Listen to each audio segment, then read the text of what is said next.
I never expected that a simple night out with my wife would spiral into something that would change our marriage forever. We'd been together for 7 years, married for 4. And although things weren't always perfect, I believed we had something real. At least, I thought we did, until that night. It was a Saturday evening when she told me she was going to hang out with her girlfriends. That wasn't unusual.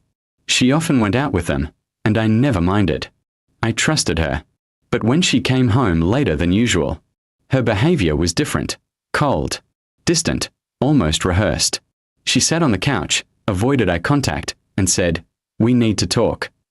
My stomach dropped. She looked too calm, like she had planned this in advance. I sat across from her, confused and nervous. Then she said the words I didn't see coming, "I think we should break up." No emotion. No tears. Just a straight-faced delivery, like she was reading a script. I was stunned. "What? Why?" I asked. She shrugged, like it didn't matter. I pressed her for reasons. She gave me vague answers. "We've grown apart.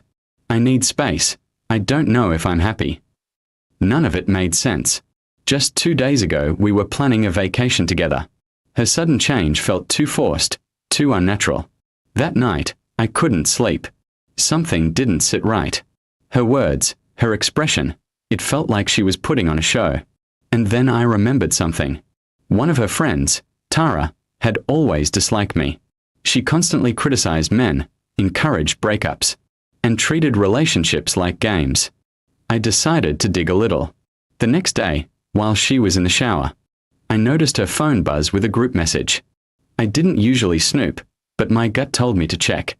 What I read made my blood boil. It was a group chat with her 3 closest friends.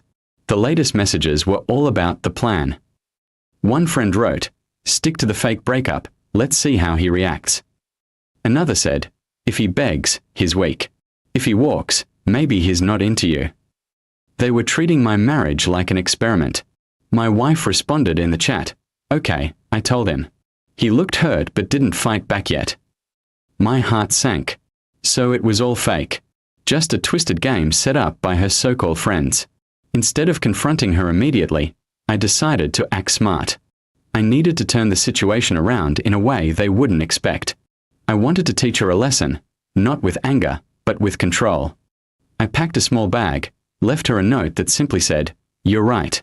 Maybe we do need space." Then I walked out. I turned off my phone and stayed with my cousin for a few days. No messages. No calls. Just silence. By the 3rd day, her texts started pouring in. "Where are you?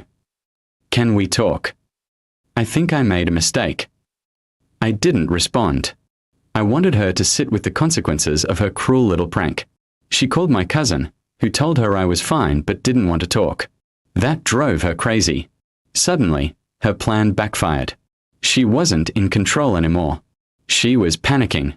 On the 5th day, I returned home. She ran to the door, tearful, desperate. "I'm so sorry. It was just a stupid thing we did. My friends said it would be harmless. I didn't think it would go this far." She looked ashamed. I didn't yell. I didn't cry. I just looked at her and said, "You treated my heart like a toy. You let your friends test me like I'm a lab rat. And now you want to undo it." Her face turned pale. She couldn't even respond. I told her I needed time. Real time. Not some fake test or manipulated drama. I said I was leaving for a while, indefinitely. That I needed to figure out if I could even trust her again. She begged. She cried. But I didn't flinch. I could see the regret in her eyes, but it wasn't enough. The damage was done. I packed again and walked out. Her friends. I sent each of them screenshots of what they wrote and added a message. "This is what destroying a marriage looks like. I hope you're proud." I blocked them afterward. For the next 2 weeks. She kept sending messages, letters, even showed up at my workplace once. But I ignored her. Her apology was too little, too late. Eventually, I agreed to meet her. Not to fix things, but to let her know where I stood. We sat across from each other at a coffee shop. She looked tired, broken, humbled. "I was stupid," she admitted. I let them convince me it was just a harmless test. I didn't think I'd lose you. I looked her straight in the eye and said, "You didn't lose me because of a test. You lost me because you chose others over the truth." She tried to defend herself, but it was no use. The trust was gone. Love can survive mistakes, but it rarely survives betrayal.